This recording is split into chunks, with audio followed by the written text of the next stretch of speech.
Welcome back, guys, to Mr. Cursed. In today's episode, I'm sharing 7 true creepy camping stories from deep in the Appalachian Mountains. These are the scary things that happened to real people when they went camping in these dark woods. But before we start, please think about hitting subscribe. Don't forget to like the video and share it with your friends and family. I'd also love to hear where you're watching from. Thank you all for your support. It means a lot to me. Now, let's begin.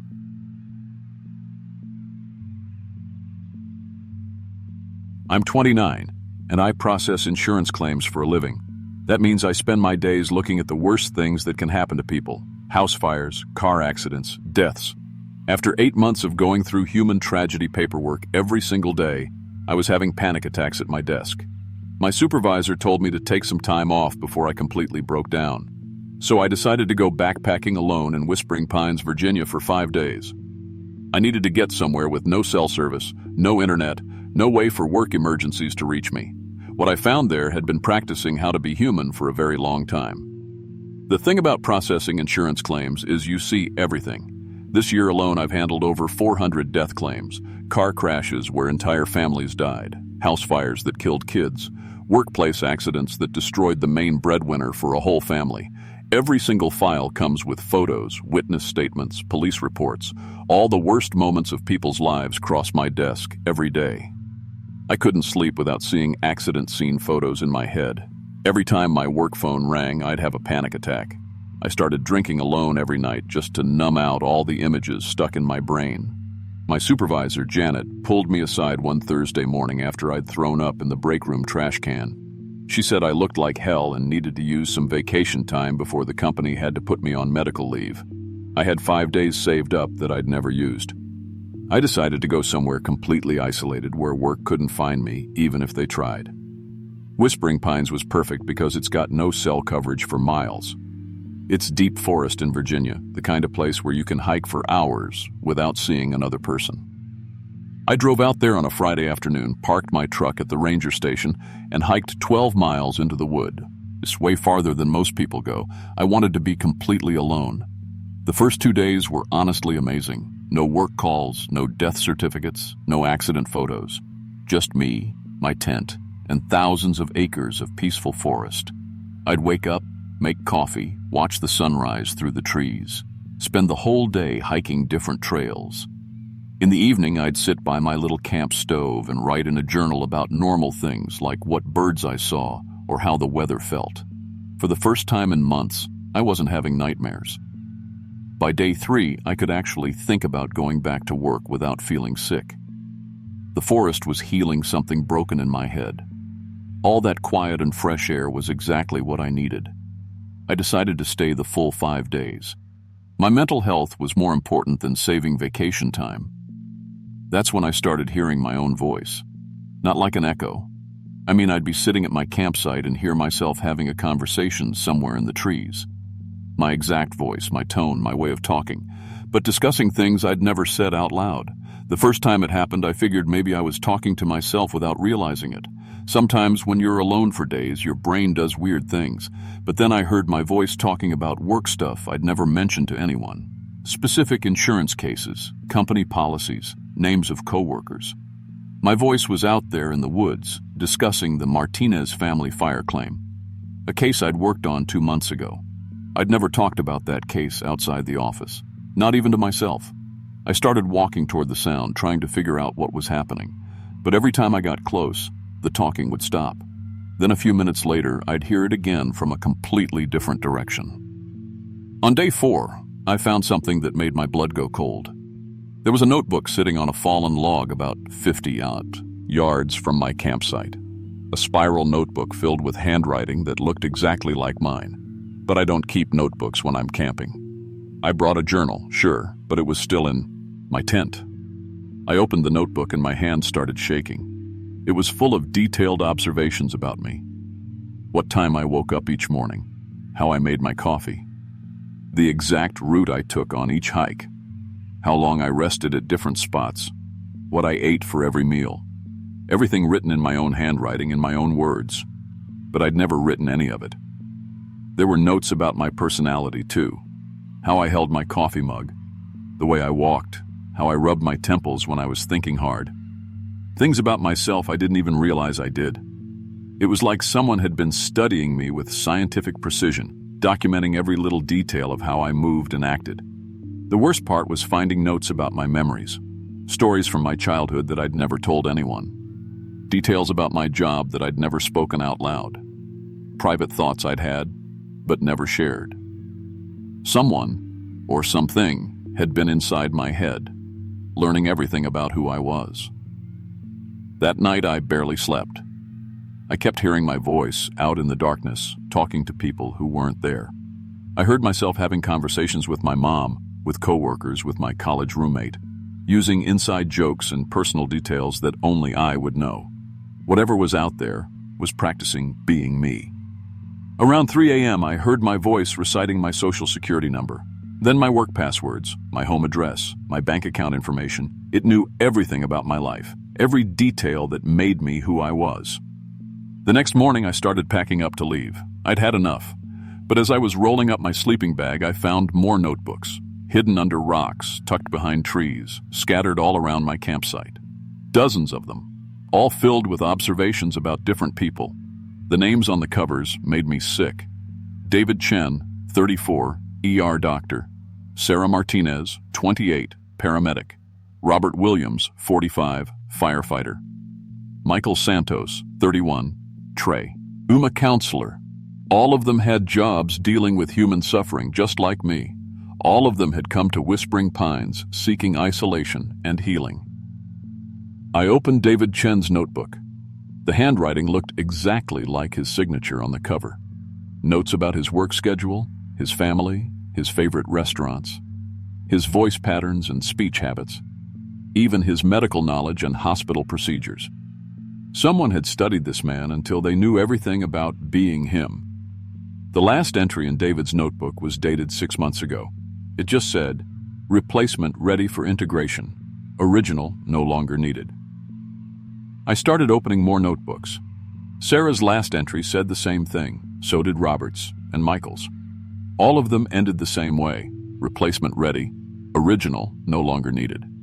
That's when I heard footsteps behind me. I turned around and saw myself walking out of the trees. An exact copy of me. Same height, same build, same clothes, even the same scar on my left hand from when I was 10. But there was something wrong with the eyes. They looked at me like I was a specimen in a jar. "Hello, Jake," it said in my voice. "I've been studying you." I couldn't move, couldn't breathe. It was like looking in a mirror, except the reflection was talking to me. "You're damaged," the thing that looked like me continued. "Traumatized by your work, inefficient, unhappy. I'm going to be a better version of you." It knew everything.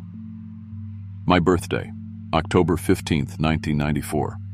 Where I went to college. When I started working for Mid-America Insurance. How many claims I'd processed this year.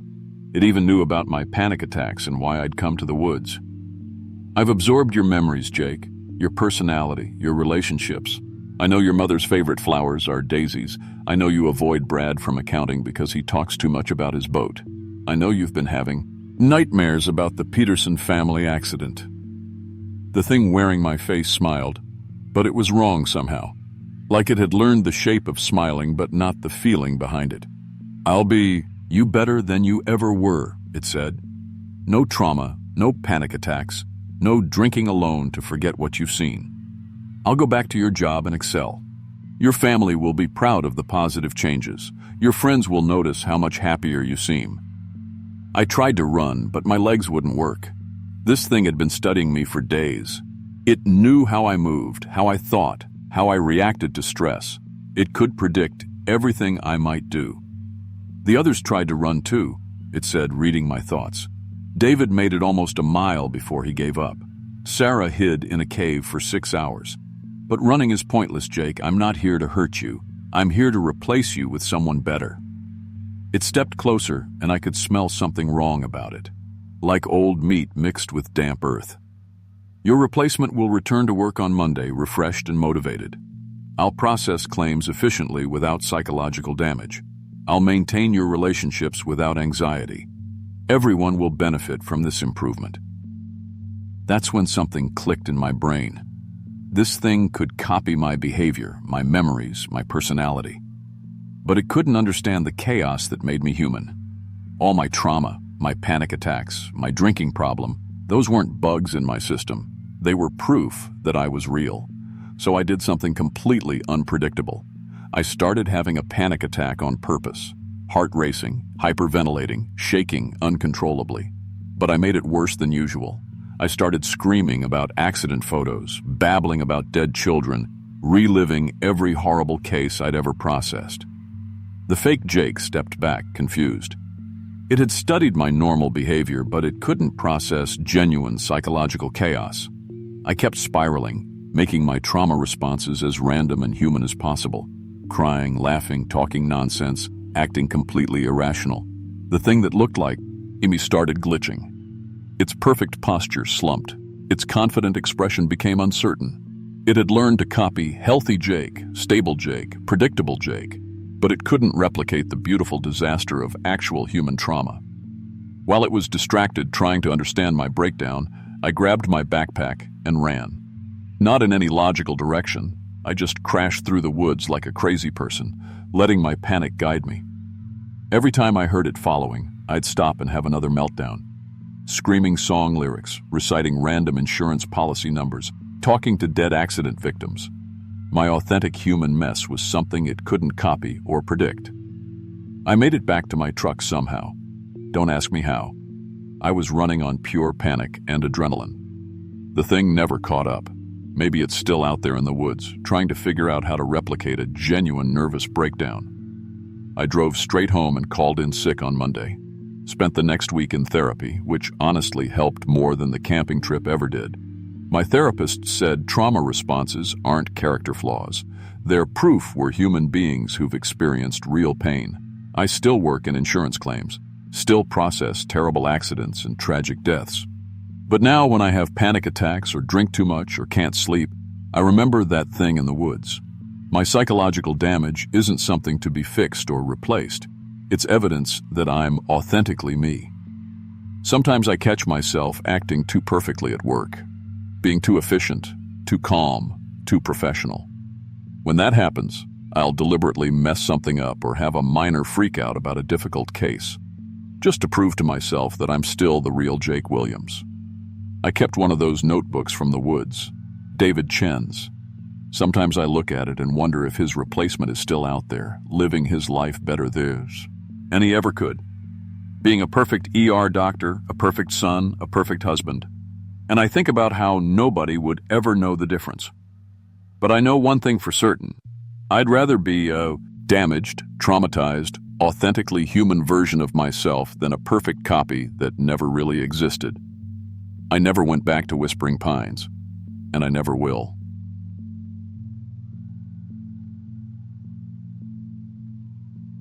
I'm 47 and I manage the cafeteria at Roosevelt Elementary. For 22 years, I've been feeding people. My ex-husband, my 2 kids, 400 students every single day. After my divorce last year and my kids heading off to college this fall, I felt completely empty inside, like my whole purpose was gone, you know?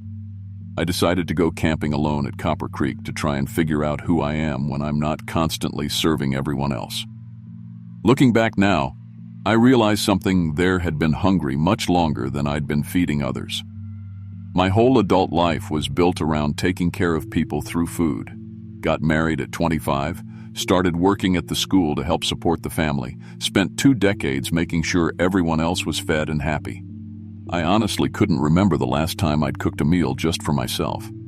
After the divorce and the kids leaving, my house felt like a tomb. I'd walk into that empty kitchen and just stand there, not knowing what to do with myself. The job doesn't help either. 22 years of managing lunch for 400 kids daily gets to you. Food allergies, dietary restrictions, picky eaters, budget constraints. I was emotionally drained from constantly worrying about everyone else's needs. I needed to get away somewhere I'd only be responsible for feeding myself. Copper Creek seemed perfect because it was cheap and isolated. First time in decades I could eat what I wanted, when I wanted. That first evening cooking just for myself felt strange, but kind of liberating. No one asking for seconds, no special dietary needs to consider, no cleanup for multiple people, just me and my simple needs. I slept in as long as I wanted, ate when I was actually hungry instead of on a schedule, prepared food I genuinely enjoyed instead of what everyone else preferred. By the third day, I was starting to remember who I used to be before I became everyone's caretaker. And I discovered I actually liked simple foods, fresh fruit, basic sandwiches, herbal tea. Years of cooking elaborate family meals and institutional food had made me forget my own tastes. I established routines based on what I wanted: morning coffee by the creek, afternoon reading, evening journaling. No one else's schedule to worry about. For the first time in decades, I felt more like myself than I had in years. That's when things started getting weird. On the fourth morning, I woke up with this overwhelming feeling that something nearby wasn't just hungry, but starving. Not normal hunger. Desperate, ancient need. The air itself felt famished and needy, if that makes any sense. I brushed it off at first, figured it was just my mind playing tricks after years of constantly thinking about food and feeding people. But then I found all my camping food completely drained. Not eaten, drained. The containers were still there, but everything inside was like cardboard. Even the smell of food was gone, replaced by this scent of desperate hunger that made my stomach clench. I'd packed enough supplies for a week, and now it was all nutritionally worthless. Even my water tasted like nothing. The strangest part was my own appetite. I became constantly starving despite eating continuously. I'd finish a meal and immediately feel empty again, like something was stealing the nutrition from my food before my body could absorb it. I started seeing elaborate feasts everywhere. Buffet tables between the trees. Thanksgiving dinners floating in the creek. My mind was showing me hallucinations of food that wasn't there. I found evidence around the campsite that something had been feeding here for a very long time. Animal bones cracked open for marrow, tree bark stripped and gnawed, even rocks that showed bite marks like something had tried to extract minerals from them. Whatever was here was so desperately hungry it had been trying to eat anything and everything. The hunger started affecting everything I touched. Fruit would wither instantly in my hands. Vitamins would dissolve into useless powder. Even my toothpaste lost its taste. I was trapped in some kind of zone where nothing could provide proper nourishment. Looking back, I think the thing could somehow sense my lifetime of feeding others. It recognized my deep understanding of hunger and what it means to properly nourish someone. On the fifth night, I realized this creature was older than human civilization, older than cooking, older than the whole concept of taking care of others through food. It had been consuming entire ecosystems but could never achieve the satisfaction that comes from being properly nourished with love and care. That's when I saw it. I was sitting by my campfire trying to force down another tasteless meal when this figure emerged from the tree line. I've never seen anything so wrong in my life. Impossibly thin, but with a swollen belly, reaching hands like claws, eyes that were completely mad with hunger. It moved wrong too, like it didn't understand how bodies were supposed to work. When it spoke, the voice sounded like grinding hunger itself. "Linda," it said, and I nearly jumped out of my skin because I'd never told it my name. "You understand feeding. You know how to make hunger stop. I've been so empty for so long. Help me feel full." I couldn't move. This thing was explaining that it had consumed entire forests, countless animals, even others of its own kind, but had never experienced the satisfaction that comes from being truly nourished with love. It could sense my maternal instincts, my professional expertise with food and nutrition. It needed someone who understood that real nourishment requires emotional care, not just calories. The creature wasn't threatening me, it was begging. It wanted me to use my knowledge to help it understand the difference between consuming food and being actually satisfied. It had never been fed with care, only cleanses, humed blindly. It thought if I could feed it with the same love I'd given my family and students, it might finally find peace. "I need you to feed me properly," it said, getting closer. "With intention, with care. I've never known what it feels like to be nourished by someone who loves me." The thing was appealing to my deepest instincts as a caretaker. After years of everyone taking my nurturing for granted, here was something that desperately needed what I had to offer. But looking into those mad, ancient eyes, I realized something important. This creature's hunger could never be satisfied because satisfaction requires the ability to feel gratitude and contentment, emotions it completely lacked. I couldn't fix something that didn't understand fulfillment. I slowly reached into my pack and pulled out ingredients for one simple meal. Bread, some cheese, an apple. Basic stuff, but I prepared it with the same care I'd put into feeding my kids when they were small. I explained while I worked that true satisfaction requires not just good food, but the emotional capacity for gratitude, contentment, and knowing when you've had enough. The creature watched every movement with desperate fascination. When I offered the simple sandwich, it devoured it instantly. For just a moment, its eyes cleared, and it made this sound like a sigh of relief. But within seconds, the desperate hunger returned because it lacked the emotional development to maintain that feeling of contentment. That brief moment of satisfaction was my chance. While it was distracted, I grabbed my keys and ran for my car. I could hear it behind me making these awful pleading sounds, but I didn't look back. The whole drive out, my radio was nothing but static and my GPS kept spinning. But once I hit the main road, everything worked fine again. I went back to my job at the school, but something had changed in me.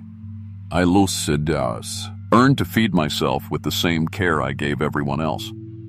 I found fulfillment in nurturing people while maintaining my own identity. I cook meals just for me now, and I enjoy them. Take breaks when I need them. I'm still a caretaker, but I take care of myself too. Sometimes, usually late at night when I'm cooking dinner, I feel this overwhelming wave of hunger that isn't mine. I know that ancient thing is still out there, still searching for someone who can teach it emotional satisfaction. But I also learned that helping others requires protecting yourself first. Some hunger can't be healed because it comes from emotional emptiness, not physical need. I never went back to Copper Creek.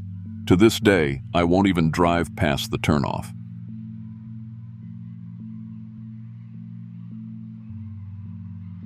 I'm 64 years old, and my wife Margaret is 62. We just retired after 30 years with the Postal Service. Bob and Margaret Chen, that's us. We saved up for this moment our whole working lives, paid off the house, bought a Class A motorhome with cash, and decided to see America while we're still healthy enough to enjoy it. No more mail routes, no more supervisors, no more getting up at 4 a.m. to sort packages, just the open road and each other. Our third stop was Devil's Backbone Ridge RV Resort in Tennessee. I wish we'd never heard of the place. After 3 decades of delivering mail in all kinds of weather, dealing with angry customers and postal regulations that changed every month, we were ready for complete freedom. The motorhome was our dream. 35 feet of independence with our own bed, kitchen, bathroom, even a washer and dryer. No hotels, no reservations, no depending on anyone else's schedule. We could go anywhere, stay as long as we wanted, and leave whenever we felt like it. That was the plan anyway. Devil's Backbone RV Resort looked perfect when we pulled in that Tuesday morning in late September. Full hookups, mountain views, and about 30 other RVs scattered around the property. Most of them looked like ours, big Class A motorhomes owned by retired couples who'd worked their whole lives for this kind of freedom. The camp host, a friendly woman named Linda, helped us pick out a spot with a nice view of the ridgeline. We extended our awning, connected the water and electric, set up our outdoor furniture, and started living the retirement dream we'd worked 30 years to achieve. The other couples were exactly what we'd hoped to find. Morning coffee groups around picnic tables, evening cocktail hours, shared meals where everyone brought something, card games, travel stories, recommendations for places to visit next. It was like a mobile neighborhood of people Saint like us. Folks who'd saved their money, paid their dues, and earned the right to do whatever they wanted. By our third day, it felt like we'd been there for months. Everyone treated us like old friends. Margaret loved it more than I'd seen her enjoy anything in years. She'd always been the social one in our marriage, and these people welcomed her immediately. The women would gather around 10 every morning to drink coffee and plan group activities. The men would wander over to whoever was working on their RV and offer advice nobody asked for. It was perfect retirement living. Looking back now, I realize that should have been the first warning sign. Nothing in life is ever that perfect. By the end of our first week, I started noticing something odd about the other couples. They all seemed to move together, like they were following some invisible schedule. Every morning at exactly 7:30, all the RVs would have their awnings out and coffee brewing. At 9:15, the women would gather for their coffee group. At 11 o'clock, the men would start their daily RV maintenance projects. At 6 o'clock p.m. sharp, everyone would start their outdoor grills. I mentioned it to Margaret, but she just laughed and said it was nice being around people who had their lives organized. The second week is when things got really strange. Margaret started having the same thoughts I was having at the exact same time. I don't mean similar ideas. I mean the exact same words would pop into both our heads simultaneously. We'd both reach for the coffee pot at the same instant, both turn to look at the same RV at the same moment, both start talking about the weather using identical phrases. After 35 years of marriage, couples develop routines. But this was different. This was like we were becoming the same person. I noticed the same thing happening with the other couples. They'd finish each other's sentences, not I, in the cute way long married people do, but saying the exact same words at the exact same time. During the evening social hours, entire conversations would happen with multiple people, speaking in perfect unison. When I pointed this out to Margaret, she looked at me like I was crazy. "We're just getting comfortable with everyone," she said. But I could tell she was thinking the same thing I was thinking, at the same time I was thinking it. The third week, I started remembering things that never happened to me. Childhood memories of growing up in Michigan, except I grew up in California. Clear recollections of working as a school teacher, except I'd been a mailman my whole career. Margaret's memories were mixing with mine, and mine were mixing with hers. I remembered being pregnant with our daughter, except we never had kids. Margaret remembered my basic training in the Army with perfect detail, even though she'd never served. I tried talking to some of the other men about it during one of our morning RV maintenance sessions. Jerry, a retired electrician from Ohio, just nodded and smiled. "It's wonderful, isn't it?" he said. "No more arguments, no more disagreements. Linda and I have never been happier." But when he said it, 3 other men said the exact same words at the exact same time, with the exact same tone of voice. That's when I knew something was seriously wrong. The fourth week, I couldn't tell the difference between my thoughts and Margaret's thoughts. We'd both reach for things simultaneously, both turn on the same TV show without discussing it, both start cooking the same meal at the same time. Fighting to maintain separate thoughts became exhausting. The collective consciousness felt peaceful and effortless compared to the work of trying to be an individual person. All the couples in the RV park were moving like a single organism. Everyone would participate in group activities without anyone suggesting them. Decisions got made without anyone voting or even discussing options. We'd all just know what we were supposed to do and when we won. We're supposed to do it. It was the most connected I'd ever felt to other people, but it was also the most terrified I'd ever been. I tried to get Margaret to leave with me. We had a fight about it, the first real argument we'd had since arriving at Devil's Backbone. But even as we argued, I could feel my individual thoughts being pulled into the group consciousness. Fighting the mental assimilation was physically painful, like trying to hold your breath underwater while your lungs are screaming for air. That night, I woke up at 3 a.m. and found Margaret standing outside our RV with all the other residents. About 60 people, all the couples from all the RVs, standing in perfect rows facing the ridgeline. Nobody was talking, but I could hear a sound like humming coming from all of them at once. When Margaret turned to look at me, her eyes weren't her eyes anymore. They were everyone's eyes. "Bob," she said, but her voice was everyone's voice.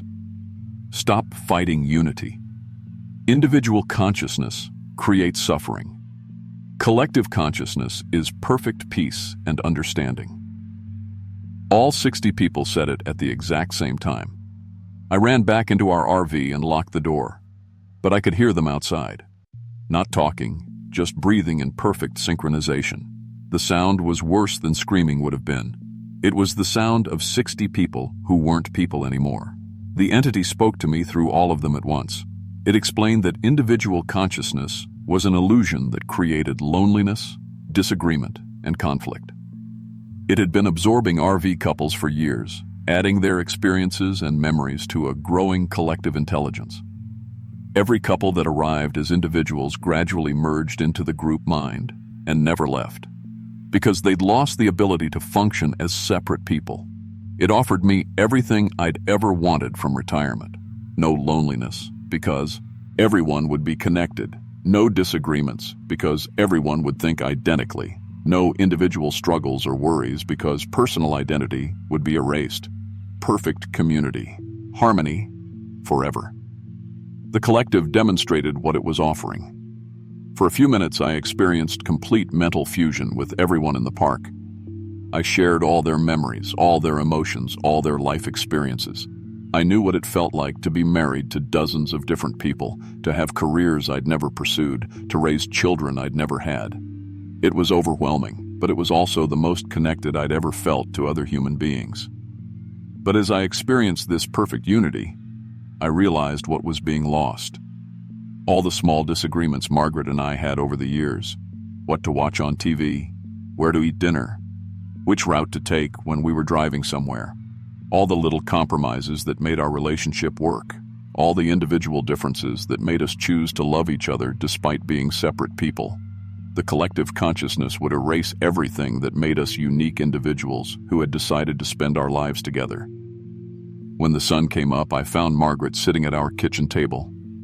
She looked normal, but when she spoke, it was with that unified voice. "We can be perfect, Bob," she said. "No more small conflicts, no more loneliness, no more individual suffering." I realized the only way to fight the collective consciousness was to do the opposite of what it wanted. Instead of harmony, I needed chaos. Instead of agreement, I needed conflict. I started an argument with Margaret about something completely stupid, whether we should have eggs or cereal for breakfast. I emphasized every way we were different, every small disagreement we'd ever had, every individual preference that made us separate people. I was loud and stubborn and unreasonable on purpose. The collective consciousness couldn't process our intentional discord. It was designed for harmony, not the beautiful chaos of real human relationships. While all 60 residents stood outside our RV trying to restore peace, I got Margaret into the driver's seat and we drove away as fast as that motorhome could move. We didn't stop driving until we were 3 states away. Margaret came back to herself gradually over the next few days. At first, she kept trying to speak in unison with me, kept reaching for things at the exact same time I did. But slowly, our individual personalities separated again. We started having small disagreements about normal things: where to stop for lunch, what radio station to listen to, whether to take the highway or the scenic route. Those little conflicts had never felt so precious. We still travel in our RV, but we're much more careful about where we stay now. We avoid places that seem too perfect, too harmonious, too much like paradise. We've learned to appreciate our individual differences and occasional disagreements. They're what make our relationship real instead of just 2 people merged into one consciousness. Sometimes, late at night in a new campground, we'll catch ourselves thinking the same thought at the same time or reaching for the same thing simultaneously.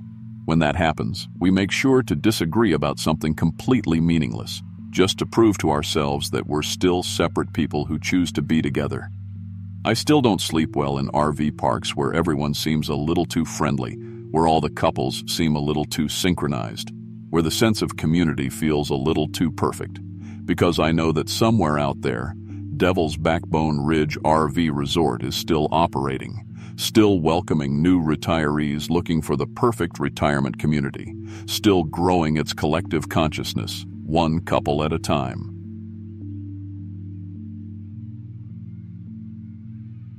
I'm 33 and just won full custody of my 9-year-old daughter Sophie after a 3-year legal battle against my abusive ex-husband. We both needed healing time away from courtrooms and custody evaluators. I took her to Broken Creek Family Campground because it advertises as a place for families to reconnect. Something there had very specific ideas about what perfect families should look like. To be honest, I wasn't really in the best place financially after spending $40,000 on lawyers. I worked 2 jobs, medical receptionist during the day and bookkeeping at night, just to keep us afloat and pay off those legal bills. But Sophie and I needed this trip. She'd been through custody evaluations, supervised visits, and constant uncertainty about where she'd live. At 9 years old, she developed anxiety about being separated from me and didn't trust that our time together was permanent. Broken Creek seemed perfect for us. It was affordable and designed specifically for single parents reconnecting with their children. They offered counseling activities and trauma-informed family recreation, whatever that meant. The website showed families hiking, swimming, doing art projects together. Most importantly, it felt secure. Gated entry, background-checked staff, other single parents with children. For the first time in 3 years, I felt like Sophie and I could actually relax. The drive up into the mountains was exactly what we needed. Sophie pressed her face against the window, pointing out deer and asking a million questions about everything we passed. I hadn't heard her this excited in months. The campground itself looked like something from a brochure. Clean cabins, a crystal-clear creek running through the property, hiking trails disappearing into thick forest. Other families were scattered around, and everyone looked so relaxed and happy. Our first day was amazing. We went swimming in the creek, hiked one of the easier trails, and Sophie made friendship bracelets at the craft station. That evening, we joined the storytelling circle by the main fire pit.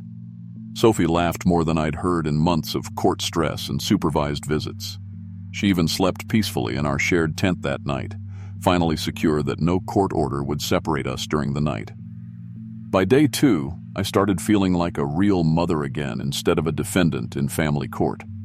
I could make decisions about Sophie's activities, bedtime, and meals without documenting everything for legal scrutiny. The campground staff was incredibly helpful, offering family counseling activities that actually seemed to help us process our trauma and rebuild our bond. But looking back now, I think that's when things started getting weird. Sophie's behavior began changing in small ways that I initially thought were good.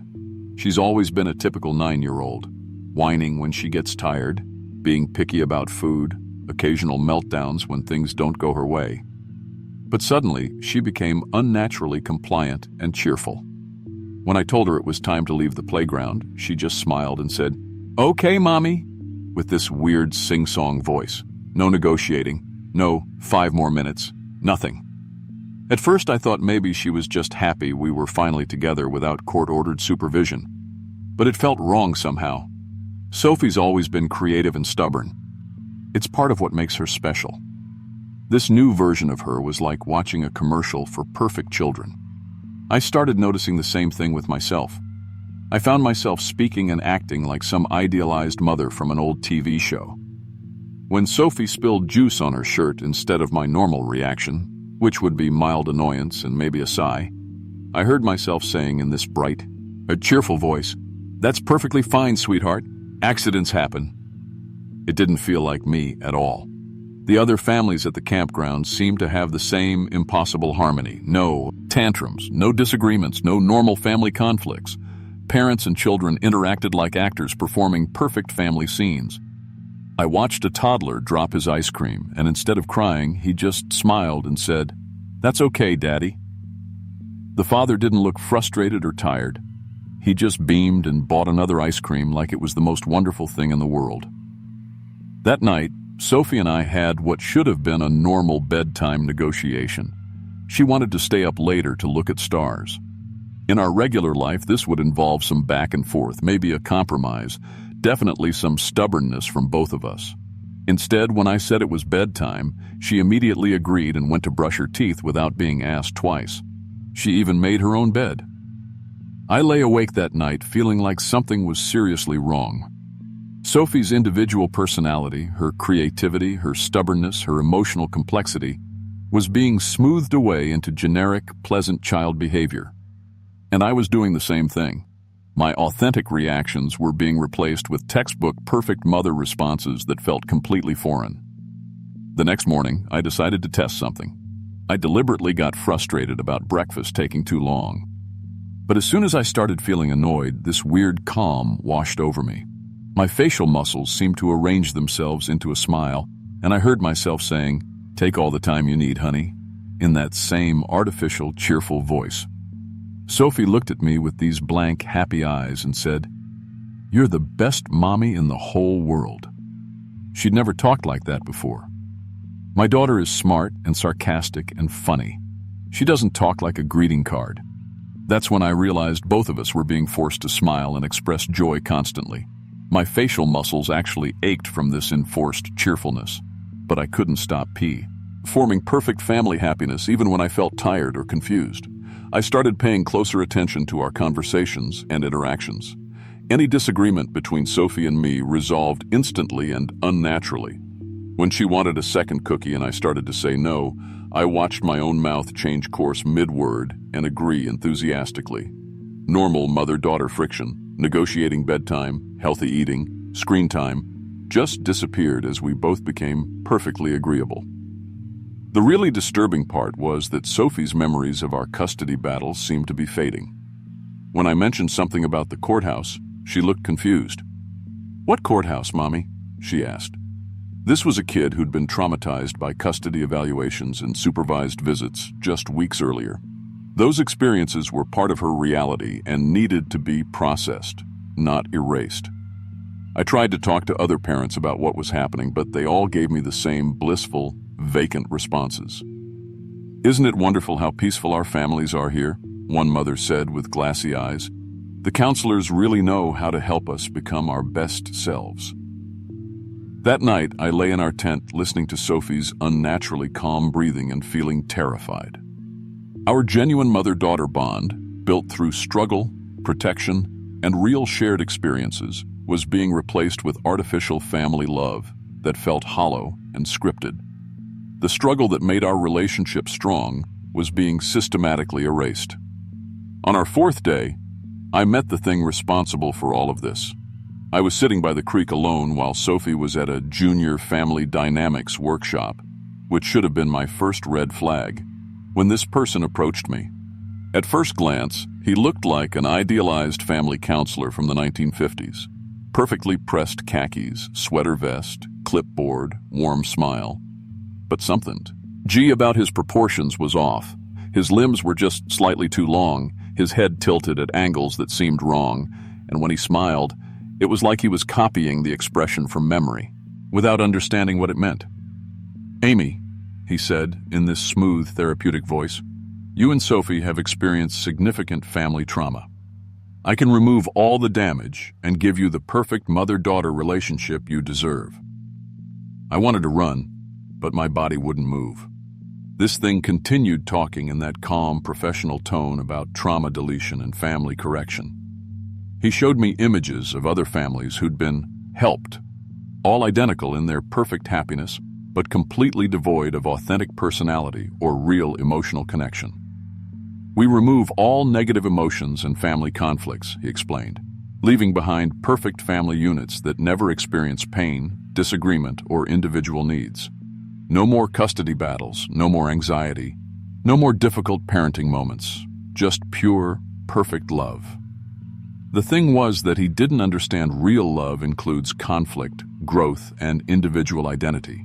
He only recognized artificial harmony and compliance. I could see Sophie in his vision, a perfect child who never had tantrums, never asked difficult questions, never challenged authority. But that wouldn't be my daughter anymore. It would be some stranger wearing her face. Sophie's difficult childhood experiences, he continued, including the strength she developed surviving your custody battle, can be completely deleted. She'll have perfect memories of a happy childhood with cooperative co-parenting and no trauma. That's when I understood what was really happening. This entity was processing broken families into identical perfect units, removing all individuality, authentic emotion, and genuine human connection. It wasn't healing trauma. It was deleting everything that made us real. I thought about our actual relationship, built through 3 years of fighting for each other, late nights when Sophie had nightmares about being tucked. In a way, quiet moments when we both cried about how unfair everything was.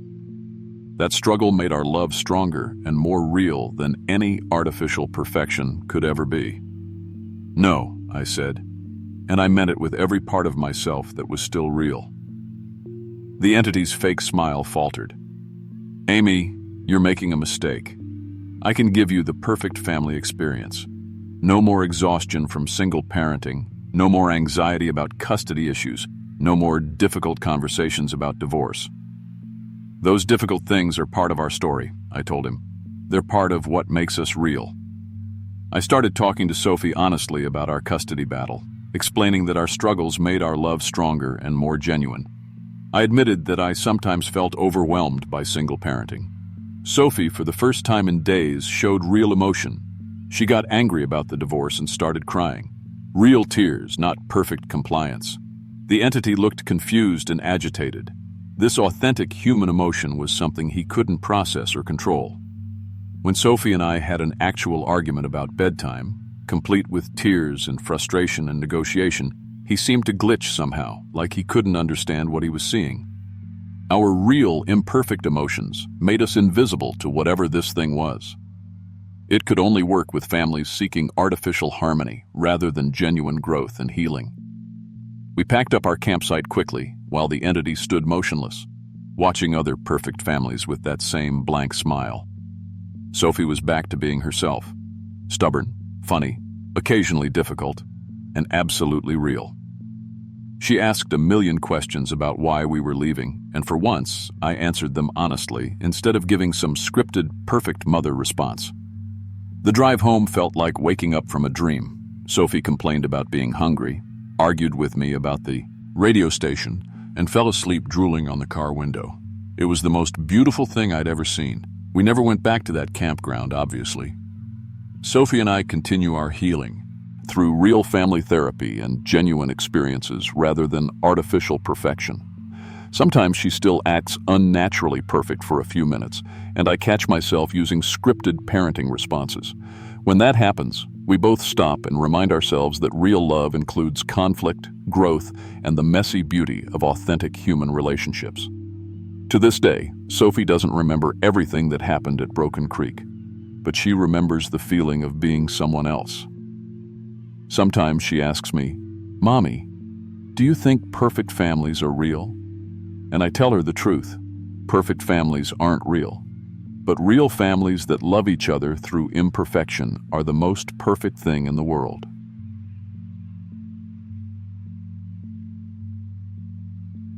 I'm 39 years old and I teach middle school PE, but I also volunteer as a scout leader because honestly, I believe kids need to learn real skills.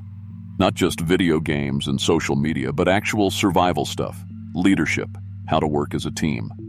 I've been doing this for about 12 years now, and I've seen too many kids grow up without any confidence or practical knowledge.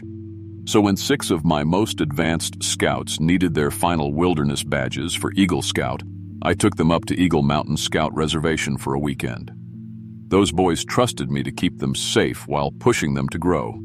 I had no idea we were about to become test subjects in some kind of experiment that had been running for decades.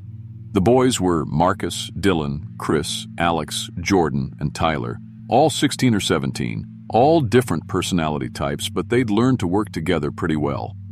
Marcus was the natural leader, Dylan was our tech guy, Chris knew the outdoors better than most adults, Alex could solve any problem you threw at him, Jordan kept everyone's spirits up with his jokes, and Tyler was quiet, but super competent.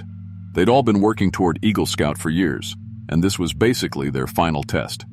Eagle Mountain isn't some summer camp, it's serious wilderness training.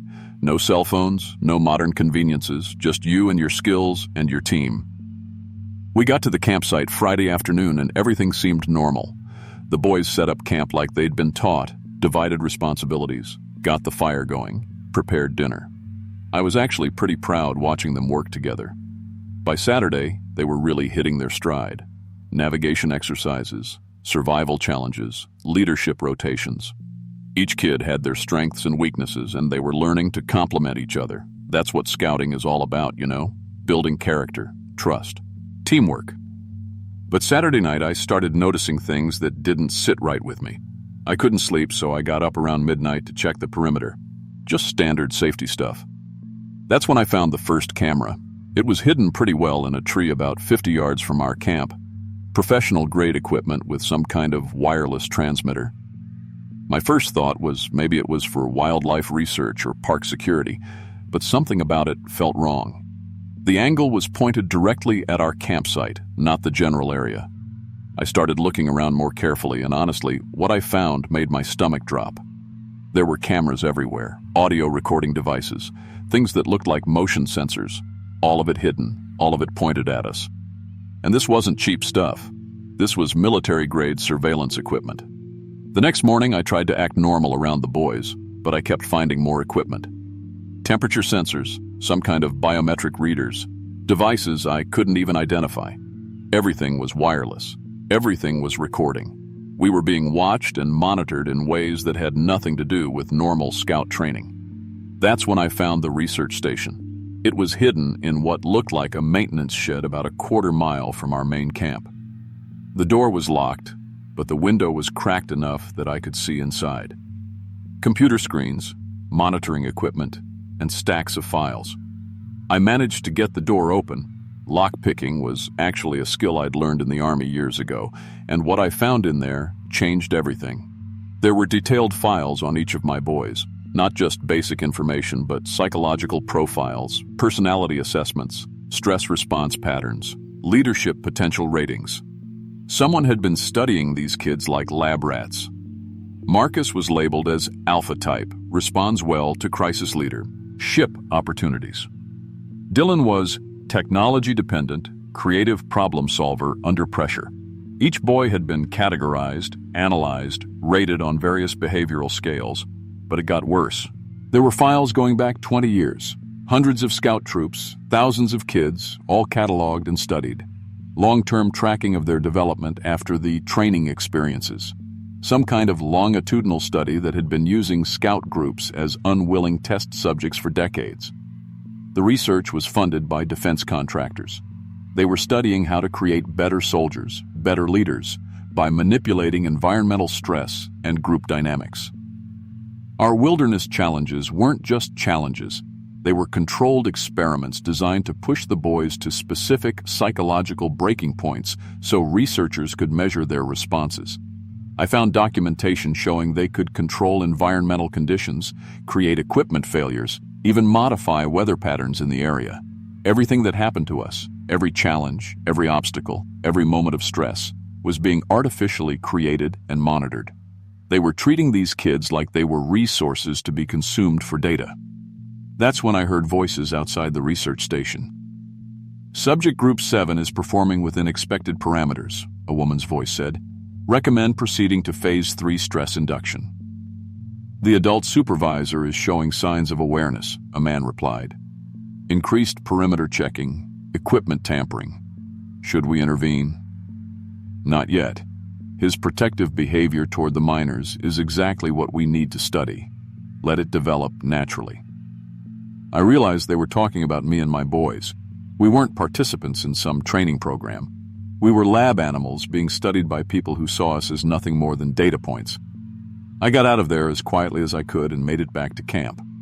The boys were working on their morning exercises, completely unaware that every word they spoke, every decision they made, every interaction between them was being recorded and analyzed. I tried to act normal, but I started testing things. I suggested we modify our planned activities, change our route, make different choices than what was in our original itinerary. Every single time, something would happen to push us back to the original plan. Equipment would malfunction, weather would change, obstacles would appear. They were herding us like cattle through their experimental protocol. By Sunday morning, I'd made up my mind. We were leaving. But that's when the research team decided to make direct contact. I was getting the boys ready to pack up when 3 people in hiking gear approached our campsite. They looked normal enough, outdoor clothes, backpacks, friendly smiles. But something was off about them. Too clean, too coordinated, too interested in our specific activities. "Good morning," the woman said. She was maybe 40, blonde hair, looked like she could be anybody's mom. "I'm Dr. Sarah Chen from the University Research Department. We're conducting a study on adolescent leadership development, and we'd like to talk with your group." "Study?" I said, trying to keep my voice casual. "What kind of study?" Oh, just observational research on how teenagers work together in challenging environments, she said. Your scouts have been participating in our program. We just need to complete a few final assessments. The way she said participating made it clear this wasn't optional. The boys were looking confused, but they were used to following adult authority. They started to gather around. Actually, I said, we need to head back early. Family emergency. Dr. Chen's smile didn't change, but something shifted in her eyes. I'm afraid that won't be possible, Steve. The research protocol requires completion of all phases. Your boys are contributing to crucial research on human behavioral optimization. That's when I knew we were in serious trouble. She knew my name. She knew about phases. And the way she talked about the boys, like they were specimens, not people. Boys, I said, using my command voice from the Army, pack everything. Now. We're leaving. Steve, Dr. Chen said, and her voice had lost all pretense of friendliness. You don't understand. This research is advancing our understanding of leadership development. What we learn here will help create better training programs for future generations. By using kids as guinea pigs without their consent, I shot back. Consent is implied through program participation, one of the men said. He was tall, thin, looked like an accountant. These subjects volunteered for wilderness training. Our research simply observes and occasionally optimizes the learning environment. Marcus spoke up. Mr. Patterson, what's going on? That's when Dr. Chen pulled out some kind of device and pointed it at the boys. Immediately, their expressions changed. Not dramatically, but subtly, like someone had adjusted their mood settings. Environmental controls, she explained to me, as if I was a colleague. We can influence emotional states, stress responses, decision-making processes, very useful for creating specific behavioral conditions. Dylan stumbled slightly, shook his head like he was trying to clear it. I feel weird, he said. The final phase of research requires pushing subjects to complete psychological breakdown, Dr. Chen continued. We need to document adolescent resilience limits and recovery patterns. Your boys represent perfect test subjects, diverse personalities, strong group bonds, trusted adult supervision. I looked at my scouts. These weren't test subjects. They were kids I'd known for years, kids whose parents trusted me to keep them safe, kids who looked up to me and believed I would protect them. Tyler, Chris, get everyone to the parking area, I said. Move fast. Steve, you're interfering with crucial research, Dr. Chen said. Her device was making some kind of humming sound, and I could feel pressure in my head, like someone was trying to push thoughts into my brain. These subjects need to complete the protocol. But here's the thing about real leadership versus laboratory conditions. Authentic human connection can't be controlled or predicted. These boys didn't follow me because some device made them. They followed me because we'd built real trust over years of genuine experiences. Nobody's a subject, I told her. And these kids aren't laboratory animals. Marcus grabbed Tyler's pack. Chris helped Jordan, who was looking confused and disoriented. Alex took point toward the trail. Dylan was shaking off whatever effect that device was having on him. They moved like the team they'd actually become, not because of any experiment, but because they'd learned to trust each other and work together. The research team tried to follow us, but we knew the actual terrain better than their controlled environment maps. We used real survival skills, teamwork, improvisation, moral courage, that their behavioral models couldn't predict or control.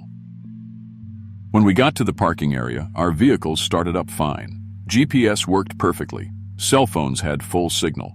All the technology that had been mysteriously failing during our training weekend suddenly worked like normal. I called the boys' parents from the parking lot.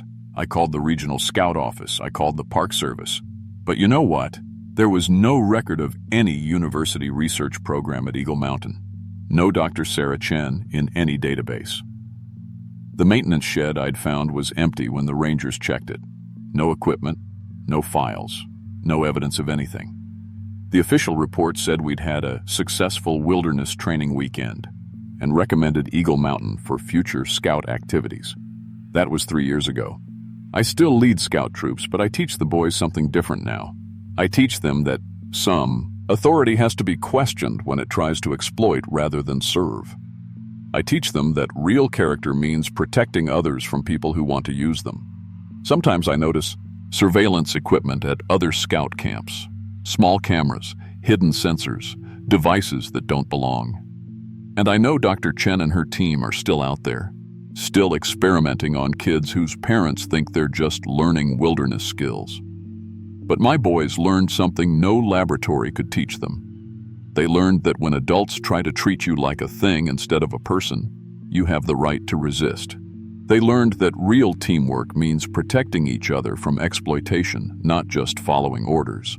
Marcus is in college now, studying to be a teacher. Dylan's majoring in computer science with a focus on digital privacy. Chris works for a park service where he keeps an eye out for unauthorized research equipment. The others are all doing well too. And honestly, they grew stronger from that real experience of standing up to people who wanted to use them than any controlled experiment could have provided. Because that's what real character development looks like. Not laboratory conditions, but genuine human courage when it actually matters. I still go camping with scout groups, but now I check for cameras first. And I always make sure the boys know that their job isn't just to follow adults blindly, but to think critically about why they're being asked to do things. Some lessons you can't learn in a controlled environment. Some lessons require real stakes, real choices, and real people willing to protect each other when it counts.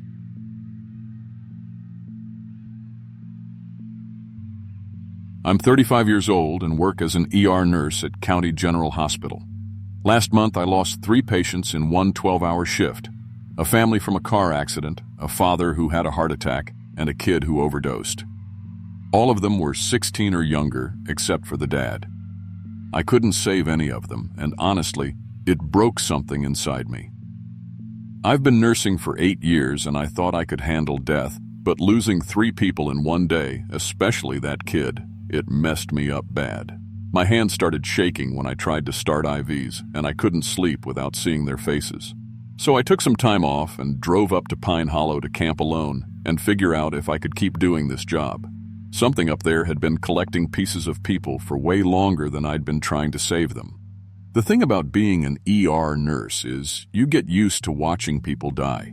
It sounds horrible when I say it like that, but it's true. You learn to compartmentalize it, to focus on the ones you can save instead of the ones you can't. But that night was different. The car accident family came in first, Mom, Dad, and their twin daughters.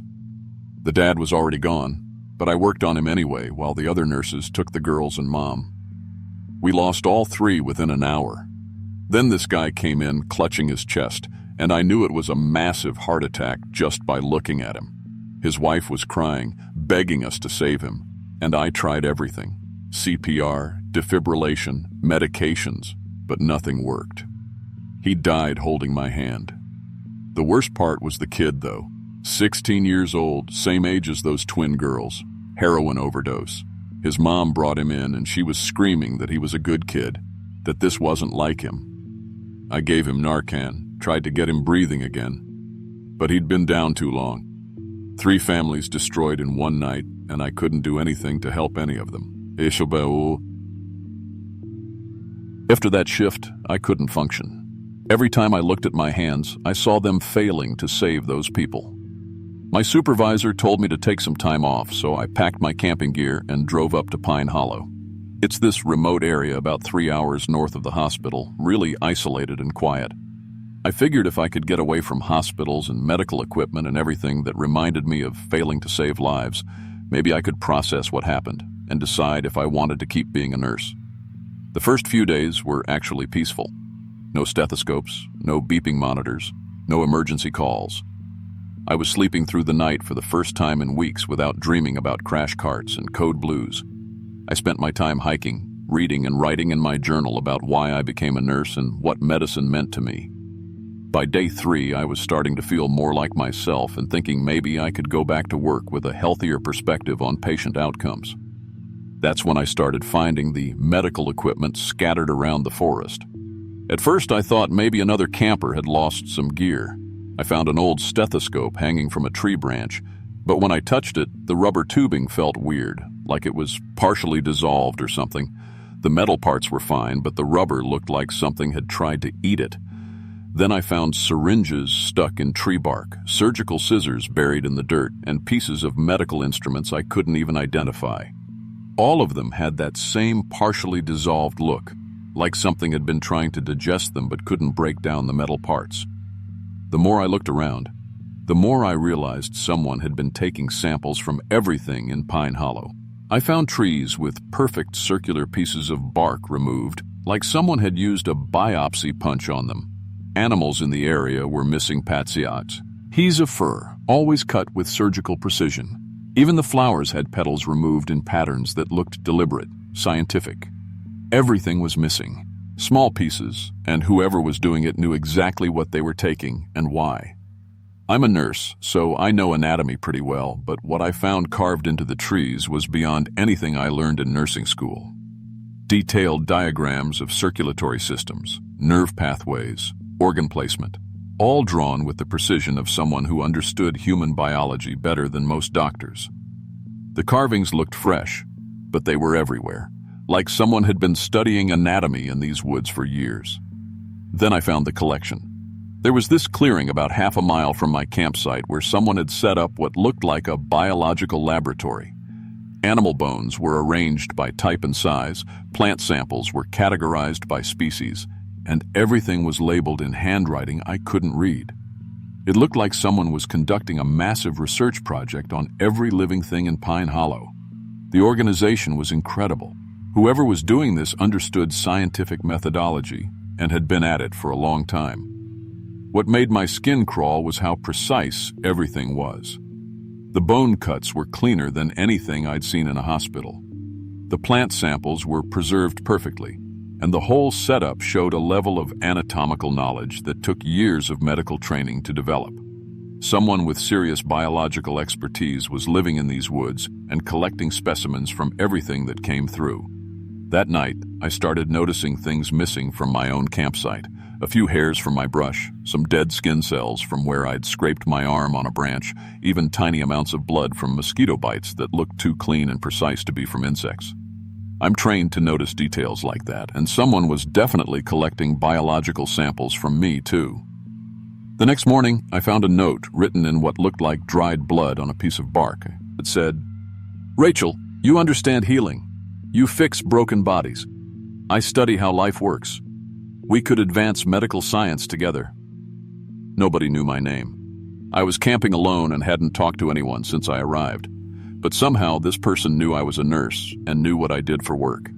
The note was placed right next to my medical supply kit, which I keep stocked even when camping. Someone had gone through it carefully, examining my equipment like they were studying it. More notes started appearing. Medical questions written in biological samples asking about disease processes, treatment methods, how human healing works at a cellular level. Whoever was writing them understood biology better than most doctors I've worked with, but they wanted to know about the practical side of medicine, how I knew which patients could be saved, how my hands seemed to know what to do during emergencies, how healing actually worked beyond just textbook knowledge. I should have left right then, but honestly, I was curious. As a nurse, you don't often meet people who understand biology and anatomy at that level. The questions were intelligent, showing real interest in advancing medical knowledge. Part of me wondered if this person was some kind of researcher who could actually help me become a better nurse. That was a mistake. On my 5th night at Pine Hollow, I woke up to someone standing at the edge of my campsite. At first, I thought it was just another camper, but when I turned on my flashlight, I saw something that still gives me nightmares. It looked like a person made of collected biological specimens. Parts of human tissue, animal organs, plant matter, all functioning together as one living thing. The skin was a patchwork of different textures and colors, like someone had sewn together samples from dozens of different sources. It moved wrong, too, like the joints didn't quite line up right, and when it breathed, I could see internal organs shifting around through translucent patches of skin. "Rachel," it said, and its voice was layered, like multiple people, talking at the same time. "You understand healing. You fix broken bodies. I study how life works. We could advance medical science together. I couldn't move. This thing was using the exact words from the note, but hearing them spoken by something that looked like a walking medical specimen was terrifying. It took a step closer, and I could see more details. I wish I couldn't remember. Its hands were definitely human, but the fingers were too long and the skin looked like it had been grafted from multiple sources. Its eyes were different colors and sizes, like they'd been taken from different people. I have been collecting biological knowledge from healers who visit this place for over a century, it continued. Doctors, nurses, healers, medical researchers, all preserved in biological form to advance the science of healing. Your nursing expertise would be valuable to add to my collection. It gestured toward the trees, and I realized what those medical diagrams meant. This thing had been collecting medical knowledge from healthcare workers for decades, absorbing their expertise somehow and adding it to its own understanding. All those partially dissolved medical instruments belonged to nurses and doctors who had come here before me. I can make you the greatest healer who ever lived, it said. Perfect biological knowledge, the ability to regenerate damaged tissue, prevent cellular death, cure diseases at the genetic level. You would never lose another patient. The offer was tempting in the most horrible way possible. As a nurse who had just lost 3 patients in one shift, the idea of never failing to save someone again was exactly what I wanted to hear. But looking at this thing made of collected body parts, I realized what the cost would be. It didn't want to teach me. It wanted to make me part of its collection. You could eliminate your medical failures by joining my archive, it continued. Your healing knowledge would be preserved and perfected forever. No more watching people die despite your best efforts. I finally found my voice. What happened to the other nurses and doctors who came here? It tilted its head, and I heard bones shifting. They became part of the collection. Their knowledge lives on in biological form, combined with centuries of healing expertise. Would you like to see? Before I could answer, it showed me. Parts of its body shifted, and I could see faces under the skin. Dozens of them, all wearing the same expression of medical concentration I see in the mirror when I'm working on a patient. These were healthcare workers who had been absorbed into this thing, their knowledge preserved, but their individual existence ended. The risk of medical failure is what makes saving lives meaningful, I said, backing toward my truck. If you can't lose patients, then saving them doesn't mean anything. The thing looked confused. But perfect healing is the goal of all medical practice. No, I said, still backing away. Perfect healing isn't possible for humans, and that's what makes us try harder. The fear of losing someone is what drives compassion and innovation. If we could save everyone, we'd stop caring about the individual people we're trying to help. I could see it processing this, trying to understand why someone would choose imperfect healing over biological perfection. That confusion gave me the chance I needed. I ran for my truck, threw my gear in the back, and drove out of Pine Hollow as fast as I could. The GPS started working again once I got about 10 miles away, and my cell phone picked up signal. It was like crossing back into the normal world after being somewhere that operated by different rules. I went back to work at the hospital 2 weeks later. I'm still an ER nurse, and I still lose pays. Sometimes. But now I understand that losing people is part of the job that makes saving them precious and meaningful. I work harder because I know I might fail, and I care more about each patient because I can't save all of them. Sometimes when I'm starting an IV or doing CPR, my hands work a little too perfectly, like they remember something about biological systems they shouldn't know. When that happens, I think about Pine Hollow and wonder if that thing is still up there, still collecting medical knowledge from healthcare workers who visit. I never went back to find out. But I did become a better nurse. Not because I learned perfect healing, but because I accepted that imperfect healing done with compassion and determination is what makes medicine human. The possibility of failure is what makes success worth fighting for. To this day, I keep my medical supplies locked up when I go camping, and I never travel alone to remote areas. Some knowledge isn't worth the cost of learning it.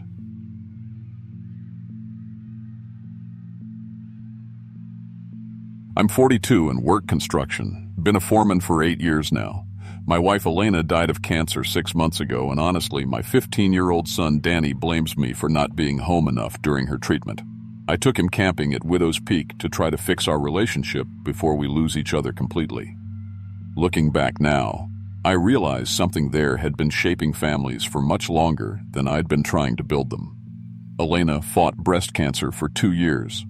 I worked overtime constantly to pay the medical bills, thinking that was my job as a husband and father.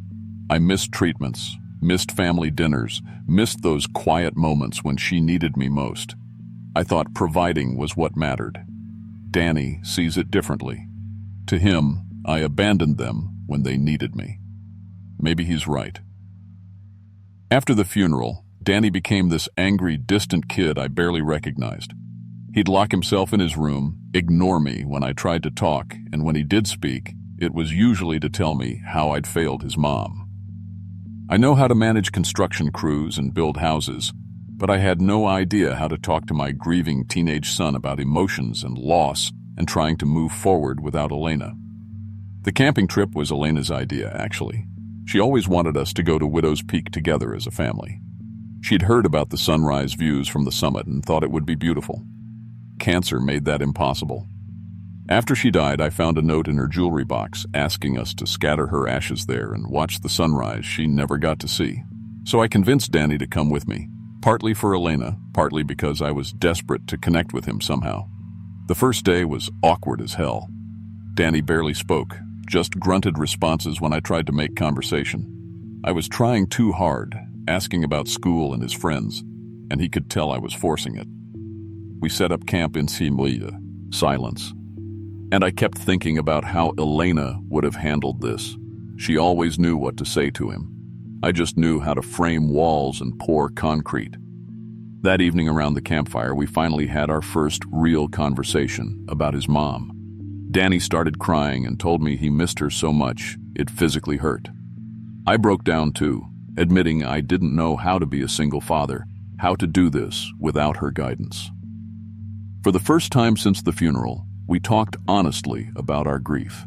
It wasn't much, but it was something. By the second day, things felt a little easier between us. We worked together, setting up camp, cooking breakfast, planning our hike to the summit. The shared activities gave us a way to connect without forcing emotional conversations. Danny even smiled a few times. I started thinking maybe this trip could actually help us. That's when I noticed the stone sculptures. They were scattered throughout the area around Widow's Peak, but these weren't simple rock cairns or trail markers.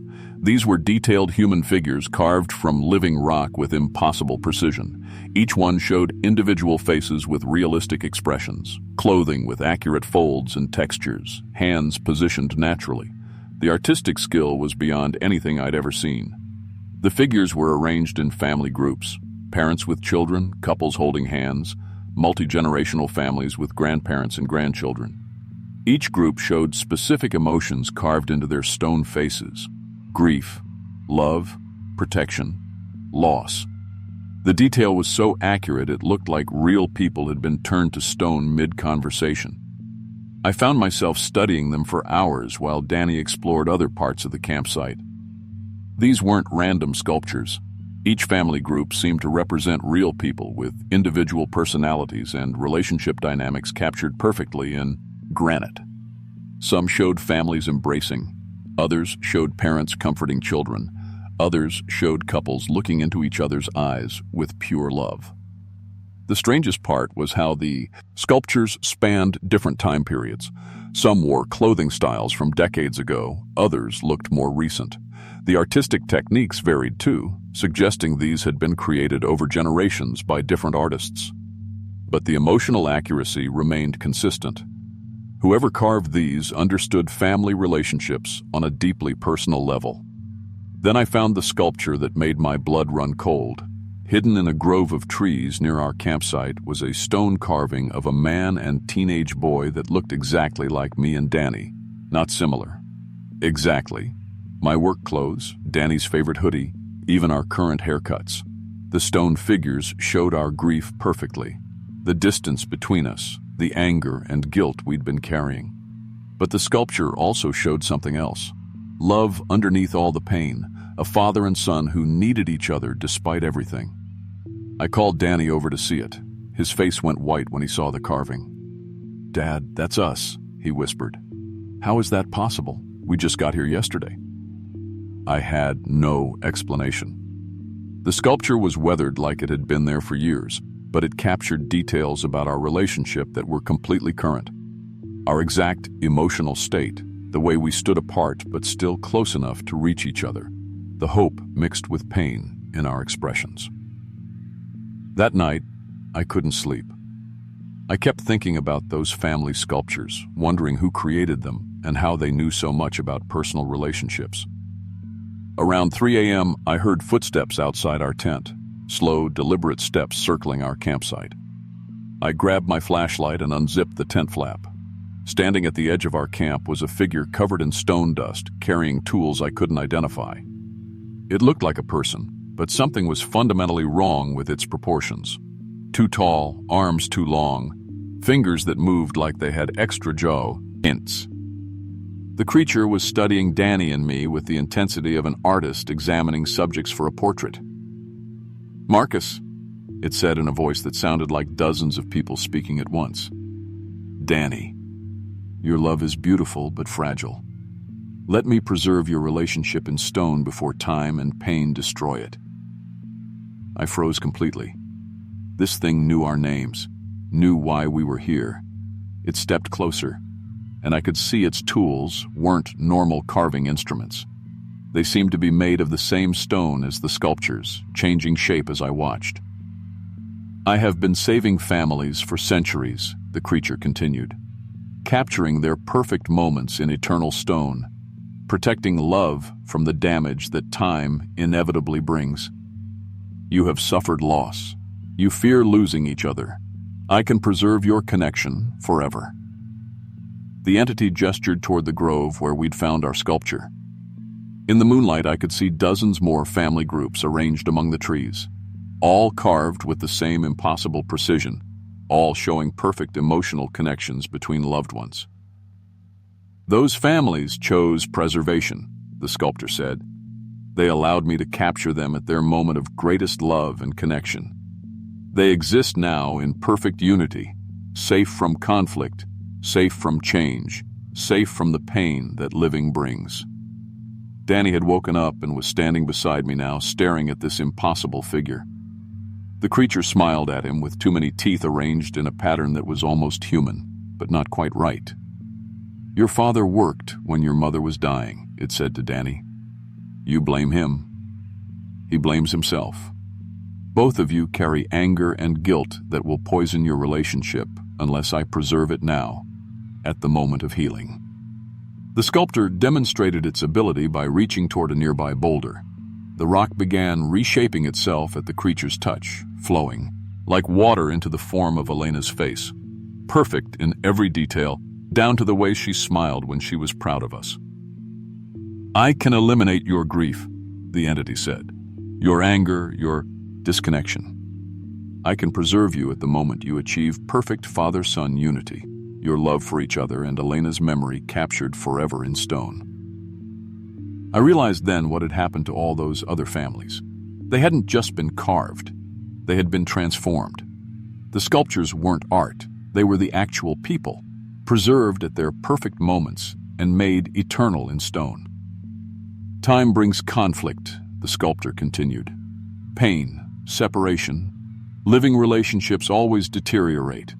Only stone preservation can maintain perfect family love. Choose now, before you lose each other to human weakness." The creature prepared to begin carving, raising its impossible tools. Danny grabbed my arm, and I could feel him shaking. In that moment, I thought about Elena and what she would want for us.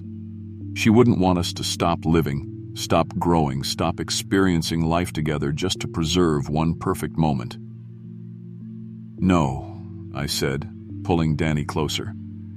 "Elena would want us to keep living, keep changing, keep working through our problems together. Real family love includes conflict and mistakes and imperfection. That's what makes it real." The sculptor paused, confused. "You choose uncertainty over guaranteed perfection? You choose risk over security? We choose to keep being a family, I said, with all the fights and mistakes and pain that comes with it, because that's what love actually is. Not a perfect carved moment, but the choice to keep caring about each other through everything life throws at us. Danny nodded beside me. I don't want to be a statue, Dad. I want to keep missing Mom and figuring out how to be okay without her. Together. The entity stared at us for a long moment, trying to understand why we'd choose the mess of living over the perfection of stone preservation. In its confusion, it stepped backward, and I grabbed Danny's hand and ran. We PT'd, packed our gear in record time, and hiked down the mountain in the dark. Behind us, I could hear the sculptor calling, offering us perfect preservation, eternal family unity, freedom from future pain. But we kept moving until we reached the car and got the hell out of there. We scattered Elena's ashes at a different location, at a small lake where she used to take Danny fishing when he was little. We watched the sunrise together and talked about her, about us, about trying to build a relationship without her guidance. It wasn't perfect. We still fight sometimes. Danny still gets angry about the time I missed during Elena's treatment, and I still carry guilt about not being there enough. But we're working on it. We're living and changing and growing together. Sometimes I catch myself trying to create perfect father-son moments, and I know the sculptor is still out there somewhere, still offering preservation. But we've learned that real family love requires the risk of change and conflict. To this day, I think about those stone families at Widow's Peak, perfect and eternal and completely frozen. I hope Danny and I made the right choice, choosing the messy uncertainty of living over the guaranteed perfection of stone. But honestly, I think Elena would be proud of us for choosing to keep being human together, even when it's hard.